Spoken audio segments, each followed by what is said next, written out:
Krampus the Return was released in 2022. This is directed by David Gregory, written by Craig McLearie and Ben Daly, and we have a cast including Natasha Rose Mills, Charlie Esquér, Amber Doig-Thorne, Irina Gubacheva, Dan Robbins, Elspeth Foster, Stephen Staley, Osian Dixon, and David Gregory. I don't normally read out that many cast members, but that's the whole list on IMDb. And I will say, I don't think this is a sequel to anything. And I did look into that briefly. All I could find were examples of other people also inquiring as to whether Krampus the Return, also known as Return of Krampus, is a sequel, and I'm not finding any evidence that it is. Apologies if I'm missing anything, and of course, please feel free to let me know if I am. But despite the fact it sounds like a sequel, I'm not finding anything. The story focuses on a character called Lisa, and her brother is killed, so she returns to the family home to investigate, and there she discovers Krampus. And I'm really enjoying Krampus films at the moment. I've seen a few, I've got a few more to watch. I really like the character, and I do like the character in this film. I think the design of the character is great. We meet Krampus briefly really quite early on, which I really like, because a lot of similar films, or just a lot of horror films in general, will withhold the creature, the demon, the monster for quite some time. And then we barely get to see it. And when it looks wonderful, that's such a shame. And I do like the design of the character here, so I like that we got to see the character a reasonable amount.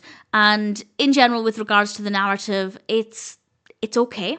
It's believable enough. The performances are okay, and the characters feel realistic enough as well. So it's quite an easy watch. It doesn't have too much to offer in terms of an intricate, fascinating narrative, but it's also not badly done. It doesn't feel unbelievable. It doesn't feel far-fetched within the context of the story. So while it's not the most compelling narrative, it's absolutely fine. Is it scary? I wouldn't say it's particularly scary, but whenever we do see Krampus, it does get a little bit intense because that character is really powerful. I like the way the character has been presented. So it's not scary, but I definitely didn't feel nothing, if you'll excuse the double negative. I felt something, but that wasn't necessarily fear. And it worked quite well. So if you're not a huge fan of horror films, but you're looking to dip your toe into more horror-based Christmas films, I guess it could be a good one to go with. There's a bit of suspense, it's a little tense here and there, but it's not particularly scary. I wish they'd made more of an effort to make it Christmassy. Krampus is a Christmas demon, and we have some Christmas tree lights, but not much else. So I was a little bit disappointed that they didn't really make an effort to make it Christmassy, considering Krampus is a Christmas demon.